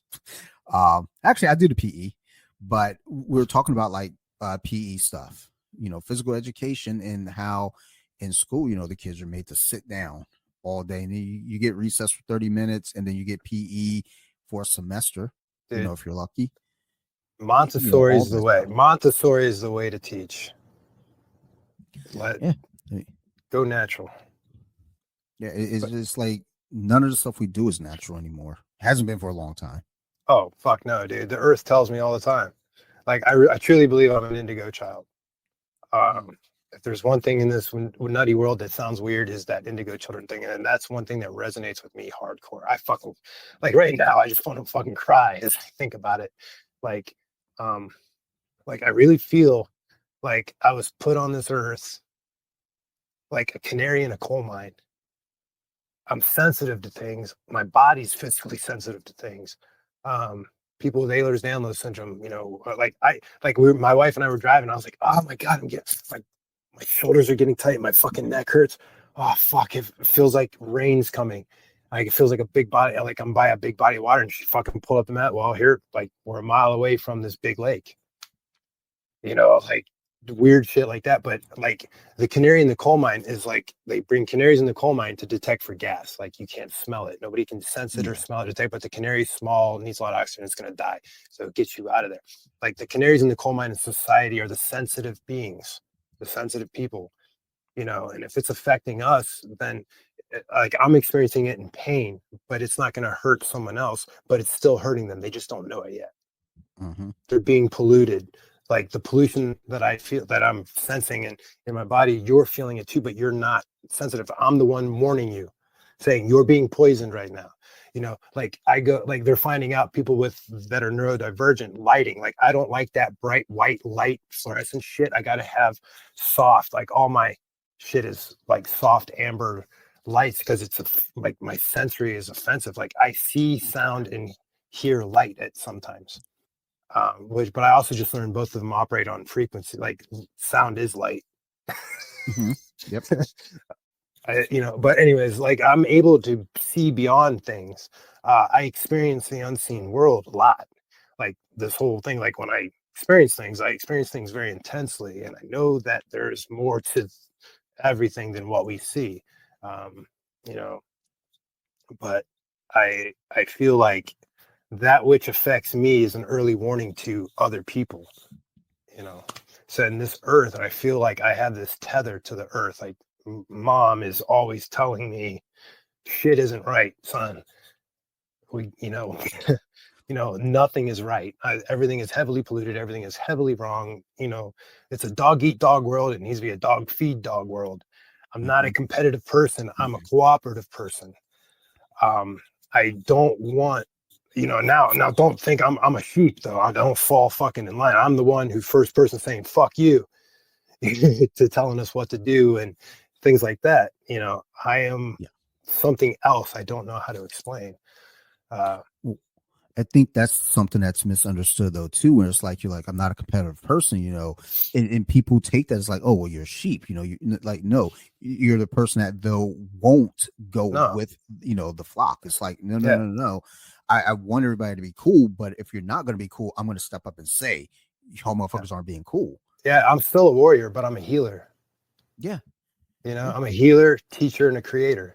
Those are my three things, but warrior I had to be as well, so I can be those things unfettered, yeah. unchained. You know what I mean? Where I could be the fullest of those things. It's the warrior in the garden. Mm-hmm. It's like whenever I say that, people that I train with, they get that, but I have friends who don't train, and they're just like, huh? And it's like, I mean, look, dude. In Stoic thought, it's called the Philosopher Kings. Like, I'm a very sensitive person. Like, and over the years, I mean, people understand. It's like I have no faults with that. That's just who I am. Yeah. And people look at like, well, your upbringing, you went through this, and that. It's like, yeah, I mean, I was still a sensitive kid, though. It's just I had to go through some shit, like while being that kid. I also look at we're connected into our divine feminine energy. Mm-hmm. We have both male and female. We have to marry the two energies that exist inside of us, not just outside of us or whatever. Like gender is not just it's not just a physical thing. It's a concept. It's Yeah. it's just opposites, and it's something that exists within all of us. And we have to come into balance. Everybody talks about alchemy and turning lead into gold, but it was never about lead into gold. It was about finding the golden mean of your mind, having the balance, having that golden ratio of balance between virtue and vice, and not going into extremes of things. It's about finding that harmony within yourself. And if you can balance the male and female energies within you, you'll balance everything outside of you as well. Absolutely. And like when I was a child, like I suppressed my feminine energy, because I was Generation X. Oh, you fucking pussy. I was asked if I was gay a bunch of times. I'm like, dude, I am so straight. It's unreal. I don't even have a thought. Like, and I'm not like homophobic or nothing, but I just like, it is not me. I take it offensive if you call me gay because I am so straight. It'd be like, if you're gay and you were called straight, you should take offense to that. You know what I mean? Because it's not who you are. I'm not saying that it's a negative thing to be gay. Okay. I'm just simply saying it's just not me. So therefore, and I don't identify with it in any way. I can't. I just don't. However, I have a lot of gay friends, and I love them, and I'm an ally and I support. But because I don't understand it, it doesn't mean it's wrong, or it doesn't mean it's. You get what I mean? So I give, Absolutely. So just to be clear, but I've, one of my best friends. He's like, not to, I don't want you to be upset. But are you gay? I'm like, what? No, dude, I'm completely straight. No, don't worry. When I hug you, I'm not popping a boner. It's just a hug. Yeah, like I'm so weird with it that like for me, men are for fighting and women, are for loving. Yes, and it's a very fucked up. That is a fucked up thing, and I know that, and I work with it. But that's my starting point. That's how I feel about men. I think that there's a thing though too with people where you get categorized, and even these days especially, it's like with the statement that you just made, it's like people then will attack that because you don't think like them, and it's like, well, that's the problem. We're not supposed to all think alike. We're individuals. Be an individual. It's like we can't all play first base. The whole team can't play first base. Exactly. Be different. I have a buddy who we're talking about it one day, saying I love you to your friends. We've lost quite a few friends over the years, and it's like there was three of us sitting here, and one of them goes, when was the last time you said I love you to one of your friends? And my one buddy was like, never. Like he was like, we just never grew up in our home saying I love you. So, and in my own defense, myself, like I say, whenever I see my one buddy, whenever we go to visit them, like we see them like maybe 3 times a year, we always hug each other before we leave and say I love you, man. It's like, and and I explained that to my buddy here at the table. It's like it's nothing weird. It's like, I love my friends. I want the best for them. I want them to be okay. Yeah. And I don't take from him not being able to say I love you to any of us that he doesn't care about us. It's just like in the way that he was just kind of raised in the way that he looks at things. But it's also too, when I think about that, it's like, I mean, again, be an individual, think on your own, think how you think, don't think like others, but also too, ask yourself, what makes you uncomfortable about saying I love you? Because I think that's a whole journey on in itself. That's one of those moments where it's like, go for a walk, go for a hike and think about shit like that. I just think us as people, we need to understand ourselves better, and for us to understand ourselves should help you understand, your coworkers, your brothers, your sisters, your friends. It help you understand people around you. Because if you say to yourself, like, hey, I don't like that Sean, will hug me, but he's not gay. It's like, you gotta ask yourself some questions then, buddy. Like, why are you mad at Sean about that? Like, exactly. I don't And know. I'm the It's one who usually brings that culture to a group. Like if I'm new to a group, yes. I'll give them, you know, like, come here, I'm a hugger, you know, come here, love you. It's like, and I've had like some people, like in my friend group, will be like, you say I love you a lot, probably doesn't mean much.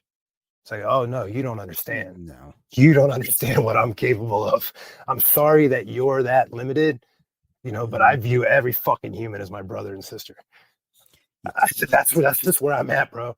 Like I'm living in a different world. My kingdom is not of this earth, right?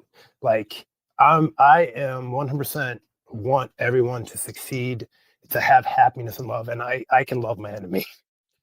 Yeah. Um, Exactly. you know, it's I don't want to hurt anyone. I don't want to torture anyone. You know, like some people have to leave this planet? Yes, but do it in a way they don't have to feel it. You know, we don't have to Mhm. continue suffering. And that's, Yeah.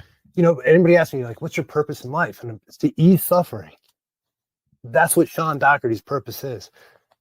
And however that might look like, it looks different in any situation I might be in. It might be because I know how to do this, you know, I can crack your neck and your back and set your fucking joints back into place and take away that fucking headache you were carrying for months, and because you didn't know you can just go to a fucking chiropractor to do it because you were always afraid to, you know, or I walk with you, you know, and I spend time with you and help you get through your shit.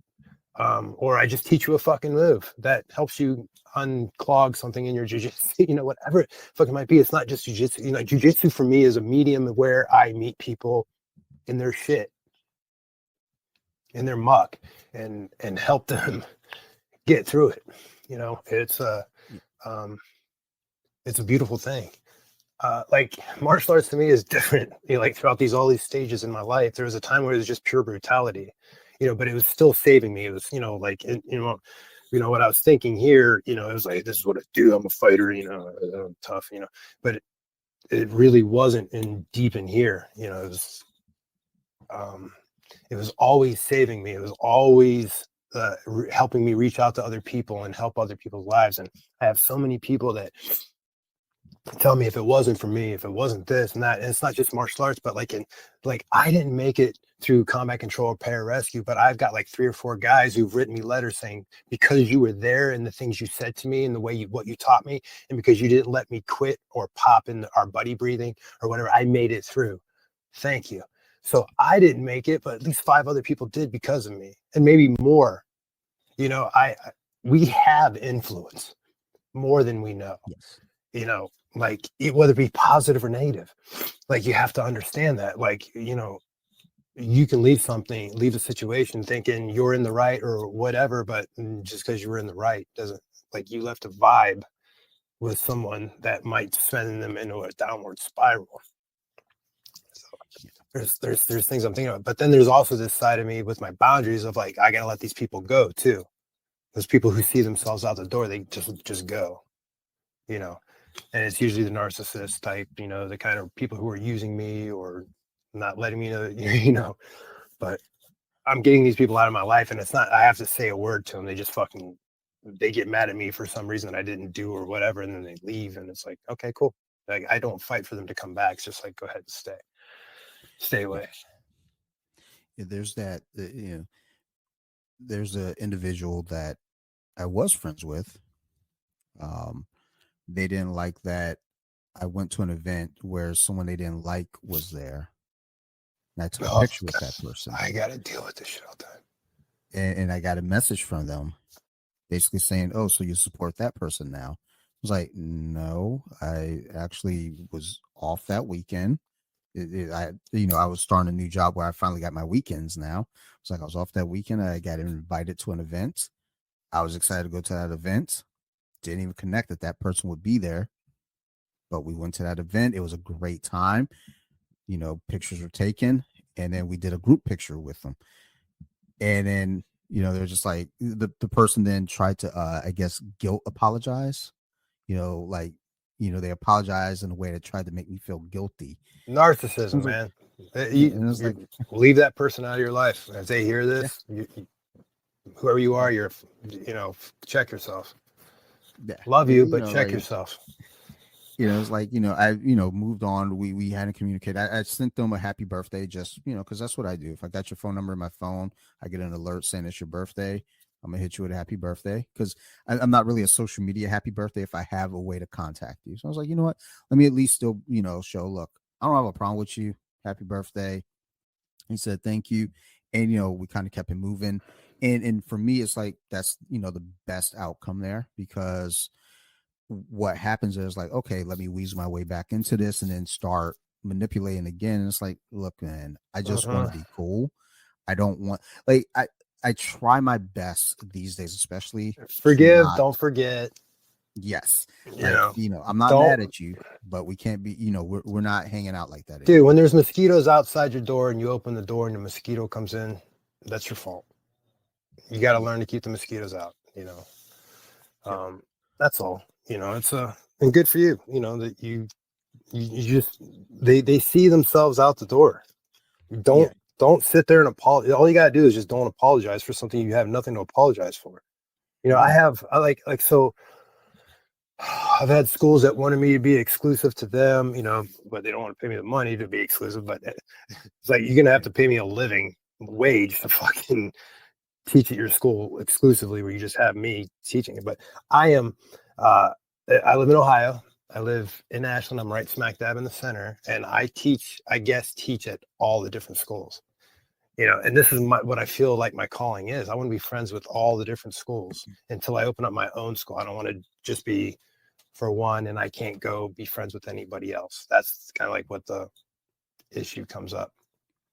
So, and then I've got friends who are in training groups that are no longer friends now, and I'm still friends with each and every one of them, but they're all enemies. God, that's exhausting, but I let all of them know. I go, look, I am friends with each and every one of you. You guys can talk shit about each other in front of me. I don't care. I'm not, surround yourself with people who defend you when you're not in the room. What kind of fucking egotistical bullshit? What are you, a fucking king? This is like everybody who thinks they're a fucking king and everybody's their fucking subservient, counterparts or whatever, like they're to worship them in this loyalty shit. Loyalty, that comes to do with royalty. Loyalty and royalty. Like, my loyalty is myself first and fucking foremost, then my wife, then my kids, and then my friends, then associates. If you are one of my fucking friends telling me that you're gonna demand fucking some kind of loyalty that causes me to fucking compromise anything of myself, fuck you. Yes, I am disloyal. You were never my fucking friend to begin with. You're a narcissistic cunt for even suggesting. Fuck you. You're no king. Do not do this shit with me and this fucking loyalty shit. Like, fuck you. It's like I belong to everyone. Not just, and and that's just my whole personality, dude. Like, my ADHD, my jack of all trades. I've had so many fucking different jobs. Everything from drug rehabilitation counselor to drug dealer. So called balance. Yeah, man. And there's that weird saying too that kind of goes along with don't surround yourself with people who would defend you, in a room that you're not in. There's also, there's the scenario where it's like, well, so and so said this about you. Oh yeah, well, why were they so comfortable to say that about me to you in front of your face? Yeah, it's like, well, I mean, probably because I just said you and I, because I just said you and I are friends, but you have your opinion. You can have your opinion about my friend, and this guy is my friend as well. So what do you say? So luckily, most of my friends are like, look, I understand. I'm not going to ask you to stop being friends with him because you're friends with me. Luckily, that's the kind of friends I have. It's just a couple that would, and they're not even here anymore. So that would have been like that. But like, I have a lot of strife that I still have to deal with because these friends, they don't get along, they don't like each other, and and I love and care about each one of these people, and I'm sharing things on my timeline for each one of these friends, and each one of those friends who are seeing it, they got to see that I'm so it's exhausting, but that's important though, that they, people understand. It's like, look, this, he's not cutting any, or burning any bridges one way or the other. It's like, look, he's friends with, all these folks. And but where that leaves me as a mediator, okay, that leaves room for healing. that there can be a chance that there can be a reconciliation between the two groups, or between the people, because I'm staying neutral and I'm allowing each one of you to vent. Yes. You know what I mean? I'm not, yeah, you're talking shit about him and he's talking shit about, I'm that conduit, right? And I'm trying to figure out a way in the long run, how do I bring all these people back together? Yeah. I mean, I'm insane. That's probably fucking fucked up in some right to begin with too, to think I could do that, but I have done it in the past, so I guess why I believe I can.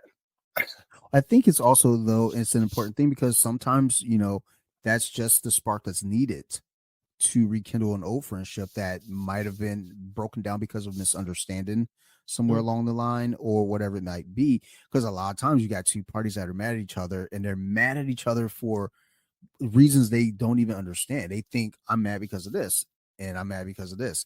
And, when you get somebody in the middle that can see it clearly, it's like, wait a minute. So this actually happened when I used to teach. When I used to be a preschool teacher, we had a group of 3-year-olds, and they were supposed to now go down to another classroom with the 4-year-old teacher as the new school year starts. And I guess whatever ended up happening, the decision was made that those kids were going to stay with us for their 4-year-old year. And the 4-year-old teacher down the hallway thought that my co-teacher, who was the lead, requested that we keep those kids because we already knew them. So you got one person that thinks one thing happened, and then my co-teacher was mad at the 4-year-old teacher, who she thought basically was like, oh, well, she just wants to, whatever. She's being a bitch. And I'm friends with both, I'm co-teacher with one, so we're good friends. And then the other, teacher down in the hallway, I'm friends with, her and her husband. I'm hearing the story from both of them. And it's like, wait a minute. You guys don't even, like, how do you not understand or even know? Okay. No, our director made this decision. Like, there was no request made on either side. And they patched it up. They were never as tight as they were before. But, we're able to work the next school year together, as a group of teachers, and everything was fine. But it's like, there's always got to be that person that has some sense in a disagreement, because if you got two people that are hot-headed, and they're, I don't want to hear it. I just, right. I have my feelings, I have my emotions, and you're allowed to have that, but you also have to have some reasoning as well, and try to think. Reminds me of the Trent Reznor song. He goes, I was up above it, but now I'm down in it. You got to be up above it. You know what I mean? Yeah. You got to pull yourself out of it to look above and look down and see all the working parts to pull yourself out of it. Because when you're down in it, that feeling the emotions and it's hard to see. You got to like fucking step back and look at the big picture, and get that eternal perspective of all the working parts, and it gives you forgiveness. It allows you to be forgiving, and and as you see the big picture, you see all the working parts, and then it's not as simple as you thought. Absolutely.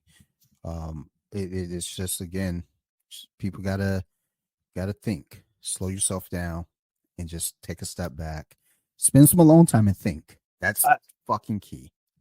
I just had a thought about something. I want to just right here on on the podcast, offer you this, extend this invitation. So I've had multiple friends say that I need to start doing memoirs.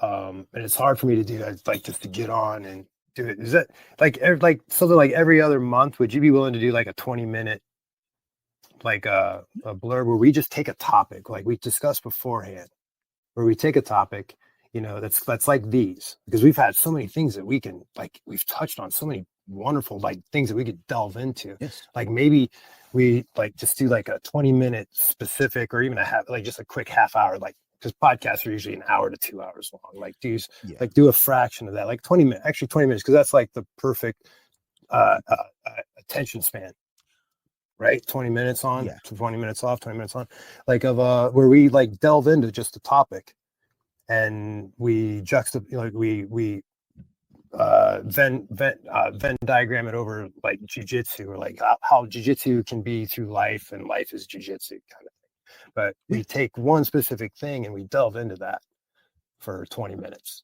together. I like that. We can do that. I would actually say, you know what? Let's push it to 30 because you give the intro, 20-minute on the topic, 5 minutes to close out. Awesome. Just even 30. I like that ideal a lot. You know, once a month for sure can do that. Because it's funny because I've actually been talking to people. It's like, I think I want to add another project. They're like, don't you have enough? Like, yes, But this do. blends right into what you're already doing. It's not a major deviation to where it's just a quick little, Correct. it's like you're on the line. You just a quick little touch, instead of going, whoa, you know, this long distance. It's right here on their thing. And it can fortify what you're already doing. Yep. And vice versa. Yeah. We can work. Let me make a physical note of that because I know if I don't. Yep. Like, think I'll it, come back to say you it, think it, say it, write it, read it. By the way, Sean, remember we talked about this back in January? Like, oh yeah. Of 2022. Yeah. And meanwhile, it's like, 4 years later. It was like, yeah. Oh shit. Like, my bad. All right. 1 second here. Let me just make Yeah, they call that the ADHD one, like it fall under the ADHD tax.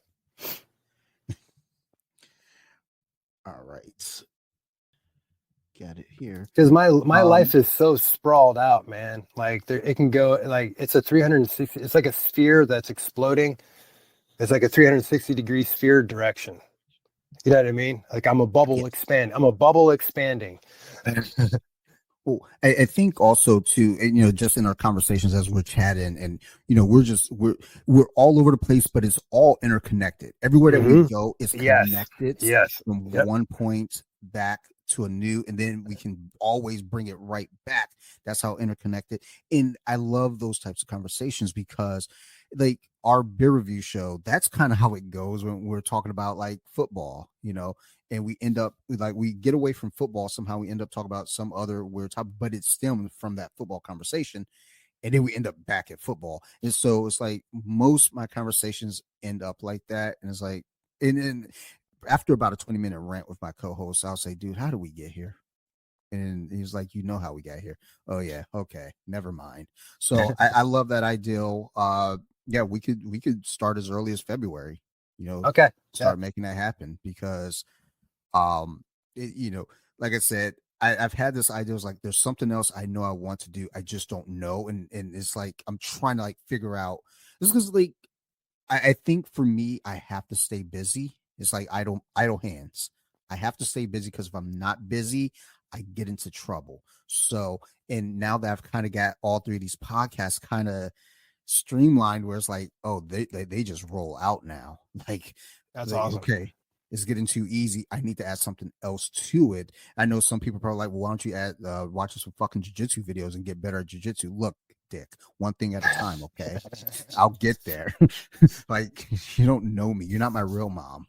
But it's like, but I like this idea a whole lot. And I got a note here. So what we'll do is actually let's go ahead and wrap this one up. Okay, yeah. I feel that. And then we'll talk after the wrap up. So Sean, thank you so much for doing this and just opening up and sharing your story and just like really like just giving me a way of looking at things that like I said, I felt like some of these things I've been thinking and I hear somebody else saying it, it's like, holy synchronicity. Shit.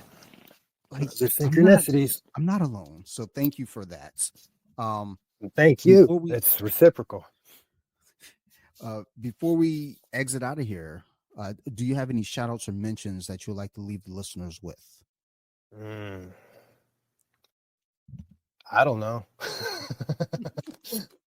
I know.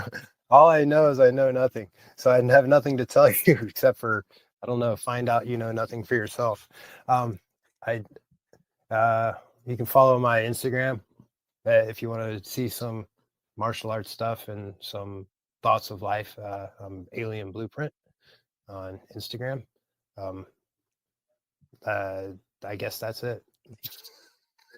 Okay. I don't know, man. Follow you. Go follow BJJ Wiki and Off the Mat podcast. Thank you. I'll be sure to, link you in the show notes and everything as well. So that way, people know where to find you. Yeah, I don't know. I'm approachable. You can DM me anything. Like and I'm bored. I'm a retired military guy, disabled vet. I sit around my house most of the days trying to figure out how to keep myself busy, and it's usually just physical therapy type stuff and being by myself and wishing I had someone to talk to. So Well, you got me at least once a month, my friend. that's So, awesome. At least once a month, we got this I'll show. take it. That's one way I'll make. Is it? I have a new friend. Yay! You're my friend now. You're gonna stay with me. Oh, this friendship's forever. Locks the door. Like, huh? I'm gonna hold you. I'm gonna squeeze you. I'm gonna name you George. And to the listeners, thank you. If you have any questions, concerns, criticisms, anything, feel free to reach out. You can find me at bjj.wiki on Instagram and Off the Mats Podcast also on Instagram. I'm approachable. Shoot me a message. I'm going to. A lot of times messages go to the request pile and I don't see them right away. But once I do, I always respond. Somebody sent me a message and I'm not sure how I missed it. It was back in August. And I feel really, really bad that I missed that because I've gotten messages since then and I've seen them all and I've responded to them all. But this one from August, I feel horrible about. And I don't think that the account looks like it doesn't exist anymore. So sorry, my bad. If you still listen, you probably don't. You're probably mad at me. You're probably like, I know what you're feeling right now. Oh, I'm sorry, brother. Oh man. Yeah. Like when I saw it, I was just like, oh shit. So sorry. But if you do listen, I hope you still listen. Shoot me a message and I'll do my best to get it and get back to you. But thank you again to everyone. I want to give a big shout out to my friends over there at Nerd Rage Radio, Bobby, Chris, Joe, Marilyn, Phil, Ricky, Tiki, even back to Adam Russman, because Adam and Bobby started Nerd Rage about 10 years ago, if not longer, maybe 12. And, I worked with them for many years. I've run their Facebook page. If it wasn't for Nerd Rage Radio, I wouldn't be doing a podcast. So thank you to those dudes over there. I appreciate the hell out of all of you. I want to also give a shout out to my other podcast, So You Like Horror. If you like scary movies, go check it out. This year, we're going to be working on a theme of remakes versus originals. And we've already dropped the intro episode, just sitting with Marilyn, Phil, and Joe from Nerd Rage Radio. And then we're going to actually be doing the Amityville episode in February. That's going to be the first one that we're going to tackle. And we'll have our regular episodes, throughout the year too. We'll be doing The Mist. We'll be talking about Carrie, not the remake versus original, but we're going to talk about the original Carrie because it's one of my favorite movies. And we have an episode coming out on my birthday this year. So I'm going to figure something out. Maybe we'll do a Dante top 10. I don't fucking know. But Chad, you need Chad Kuhn on that one. Chad Kuhn. He's Slasher BJJ would be good for that. He's awesome, been on. Man. He's no been on. shit. Actually, see, okay, so that's my brain, dude. Okay, like I'm a fucking octopus. I have a Rolodex in my head, right? And like I'll hear a name and I'll hear a name. Oh, those two need to fucking meet because this guy wants this and this guy has that and this guy's doing this and this, and I just have all these fucking like things, connections, and I love it when it's like, oh yeah, we've already been there, done that, Yeah, he's actually reached out. We were talking about doing another episode. So I wanted to reach out and sort it out and get something together with him because we did a Nightmare on Elm Street episode last year, at the beginning of 2024. And I really liked it. It was just good conversation back and forth. I believe his friend Eugene maybe was the guest, I believe. With us and it was a good time. So yeah, if that's what you're into, you like scary movies, go check it out. You can find the social media on Instagram, So You Like Horror, all the words separated by underscores, or the podcast is wherever you're listening to this. So go check that out. I really appreciate it. Leave a review, leave something. It helps us in the algorithm, it gets people seeing us. So thank you guys. And last but not least, I would like to give a big shout out and thank you to Sean over at Alien Blueprint. Thank you for making the time. Thank you for this conversation. And also thank you for the ideal for another addendum show that we're gonna work on in February. And just thank you again. I really, really appreciate this conversation, dude. Thank you so much. Thank you. I appreciate fucking 100% ditto. And as always to the listeners, again, thank you. We love you guys and we appreciate you. You know what it is. You guys keep listening. We're going to definitely keep making these shows. Thank you, everybody, and bye. Stay hungry.